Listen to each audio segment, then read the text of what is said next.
చేపలు రొయ్యలు తింటే ఆరోగ్యం, రైతుల బ్రతుకులో ఆనందం.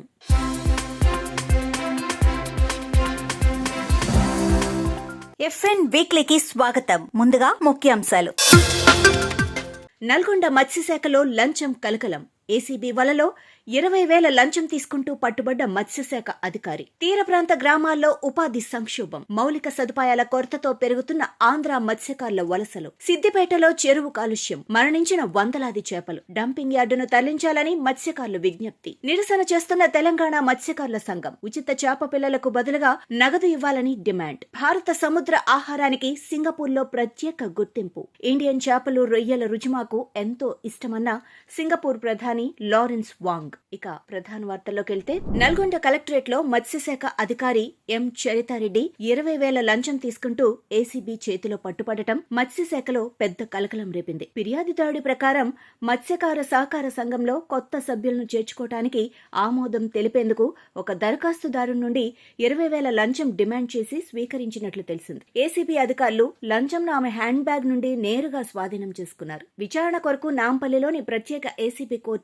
ఆమెను జ్యుడిషియల్ కస్టడీకి పంపింది. ఆంధ్రప్రదేశ్లోని ప్రతి ఏటా 52,000 మంది తీర ప్రాంత మత్స్యకారులు గుజరాత్, కర్ణాటక, తమిళనాడు రాష్ట్రాలకు వలస వెళ్తున్నారు. వారిలో ఎక్కువ మంది శ్రీకాకుళం జిల్లా వారే. చదువుకోవాల్సిన వయసులో ఉన్న పిల్లలు కూడా కుటుంబ భారం మోయటానికి వలస కూలీలుగా మారుతున్నారు. ప్రధాన కారణాలు సముద్ర కాలుష్యం, మౌలిక సదుపాయాల కొరత, ఫిషింగ్ హార్బర్లు, మినీ జెట్టీలు లేకపోవడంతో స్థానికంగా ఉపాధి దొరకటం లేదు. ప్రతి 50 కిలోమీటర్లకు ఒక మినీ జెట్టీ, హార్బర్ను నిర్మించాలని, వలసలో మృతి చెందిన కుటుంబాలకు 30 లక్షల ఎక్స్గ్రేషియా, వలస కార్మికులకు రిజిస్ట్రేషన్ కేంద్రం ఏర్పాటు చేయాలని ఫిషరీ న్యూస్ తరపున మత్స్యకారులు డిమాండ్ చేస్తున్నారు. తెలంగాణ మత్స్యకారుల సంఘం ప్రభుత్వంపై కీలక డిమాండ్ చేస్తోంది. ఉచిత చేప పిల్లల పంపిణీకి బదులుగా మత్స్య సహకార సంఘాల ఖాతాల్లో నేరుగా నగదు జమ చేయాలని రాష్ట్ర కార్యదర్శి లెల్లెల బాలకృష్ణ వెల్లడించారు. 2 నెలలు గడిచినా ప్రభుత్వం ఈ విషయంపై స్పష్టత ఇవ్వలేదని విమర్శించారు. 500కు పైగా మత్స్యకార సంఘాలు ముఖ్యమంత్రి రేవంత్ రెడ్డికి రిజిస్టర్ పోస్టుల ద్వారా నిరసన తెలియజేశాయి. జనగాం జిల్లాలో 190 సంఘాలు,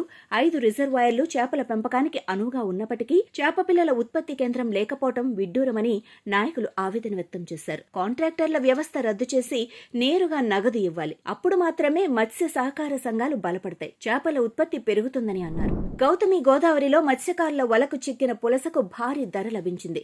యానాం రాజీవ్ బీచ్ వద్ద జరిగిన వేలంలో 1.5 కిలోల పులస 29,000కు అమ్ముడైంది. ఈ చేపను చొల్లంకి చెందిన ఎదళ్లయ్య కొనుగోలు చేశారు. అదే వేలంలో మరో 1.4 కిలోల పులస 28,000కు నిర్ణయమైంది. వరద తగ్గాక మరిన్ని పులసలు దొరికే అవకాశం ఉందని చేపల వ్యాపారులు ఆశాభావం వ్యక్తం చేస్తున్నారు. నిజాం సాగర్ మండల కేంద్రంలో మత్స్యకారుల జీవనోపాధి బలోపేతం చేయటం, వారి చేపల విక్రయాలకు మరింత సౌలభ్యం కల్పించడం లక్ష్యంగా జుక్కల్ ఎమ్మెల్యే తోట లక్ష్మీకాంతరావు సంచార చేపల విక్రయ వాహనాలను పంపిణీ చేశారు. ఈ వాహనాల ద్వారా మత్స్యకారులు నేరుగా గ్రామాలకు, పట్టణాలకు వెళ్లి తాజా చేపలను వినియోగదారులకు అమ్ముకోగలరు.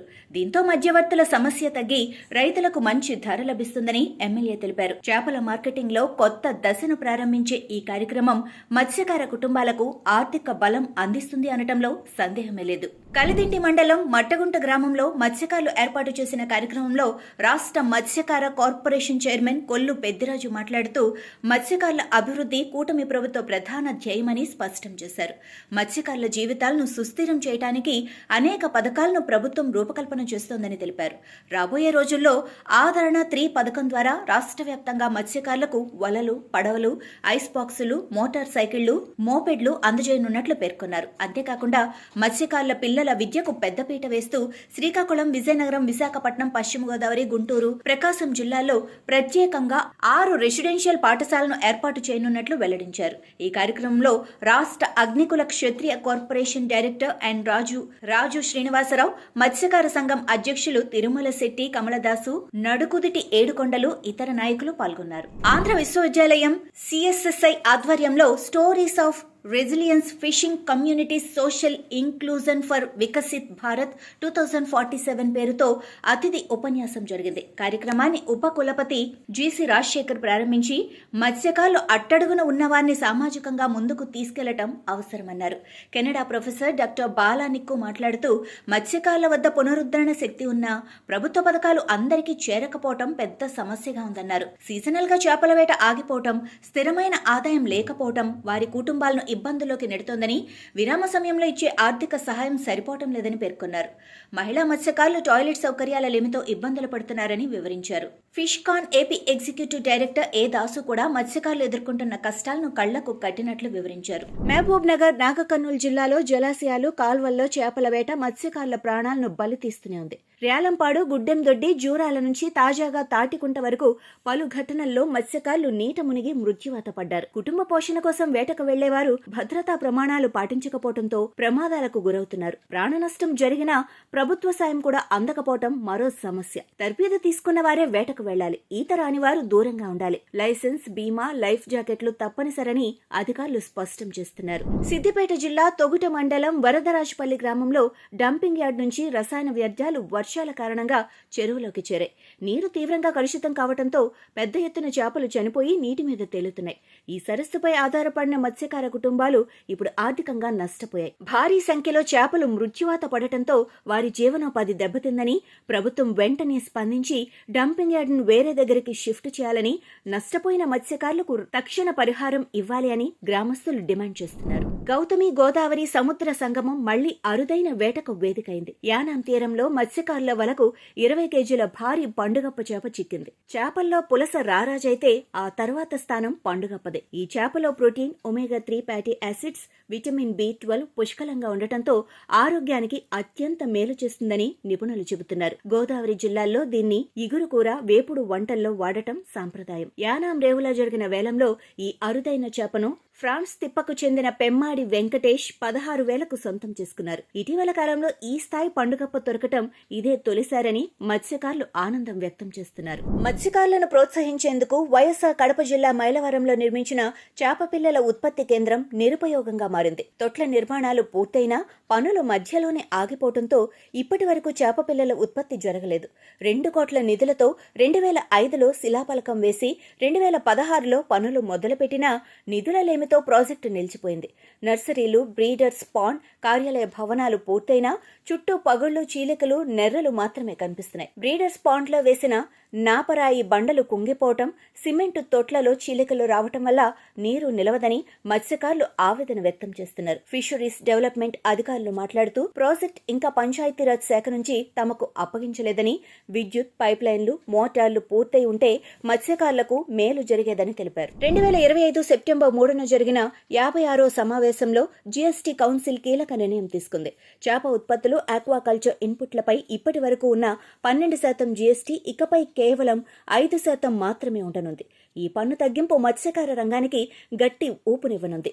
ఆక్వా రైతుల కార్యకలాపాల ఖర్చులు తగ్గి దేశీయ మార్కెట్తో పాటు ఎగుమతుల్లో కూడా పోటీతత్వం పెరుగుతుందని నిపుణులు అంచనా వేస్తున్నారు. దేశవ్యాప్తంగా ఆక్వా రైతులు, మత్స్యకార కుటుంబాలు లక్షల సంఖ్యలో ఉన్న నేపథ్యంలో ఈ నిర్ణయం వారికి నేరుగా లాభం చేకూర్చనుంది. ఆక్వా రైతులు సంతోషం వ్యక్తం చేస్తూ ప్రభుత్వానికి కృతజ్ఞతలు తెలిపారు. ఈ సంస్కరణలు రంగం అభివృద్ధికి దోహదం చేస్తుందని ఆశాభావం వ్యక్తం చేశారు. విశాఖపట్నం సబ్ రీజనల్ డివిజన్ ఎంపీఏడీఏ ఆధ్వర్యంలో శ్రీకాకుళం జిల్లా బోతలకోడు గ్రామంలో ప్రత్యేక అవగాహన కార్యక్రమం జరిగింది.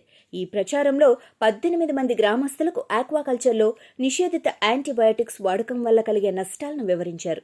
స్థిరమైన పద్ధతులు, సురక్షిత సముద్ర ఆహార ఉత్పత్తి కోసం CAA ఆమోదించిన ఇన్పుట్లను మాత్రమే వాడాలని అధికారులు సూచించారు. రైతులకు అవగాహన పెంచి ఆరోగ్యకరమైన సముద్ర ఆహారం వినియోగదారుల టేబుల్కి చేరేలా చేయటమే అని ఈ కార్యక్రమం యొక్క ముఖ్య ఉద్దేశమని FTO నాయకుడు శ్రీ అంజీ తెలిపారు. హైదరాబాద్లోని ఇన్స్టిట్యూట్ ఆఫ్ కోఆపరేటివ్ మేనేజ్మెంట్లో NFDB ఆధ్వర్యంలో 2 రోజుల కెపాసిటీ బిల్డింగ్ శిక్షణ కార్యక్రమం జరిగింది. NFDB chief executive doctor Vijay Kumar Behra ముఖ్య అతిథిగా హాజరై మత్స్యరంగంలోని పథకాలను వివరించి శిక్షణార్థులతో సంభాషించారు. NFDB HRD విభాగం senior executive doctor J Deepa Suman కూడా పాల్గొన్నారు. కొత్తగా ఏర్పడిన బహుళార్థ సాధక మత్స్య సహకార సంఘాల సభ్యులకు సహకార సూత్రాలు, ఉప చట్టాలు, సభ్యుల విధులు, సమాజ నిర్వహణ, వ్యాపార ప్రణాళికలు మరియు మత్స్యరంగ పథకాలపై శిక్షణ ఇచ్చారు. ఈ శిక్షణలో తెలంగాణలోని 10 MFCSల బోర్డు సభ్యులు, మొత్తం 50 మంది లబ్ధిదారులు పాల్గొన్నారు. భారత సముద్ర ఆహారానికి మరో అంతర్జాతీయ గుర్తింపు.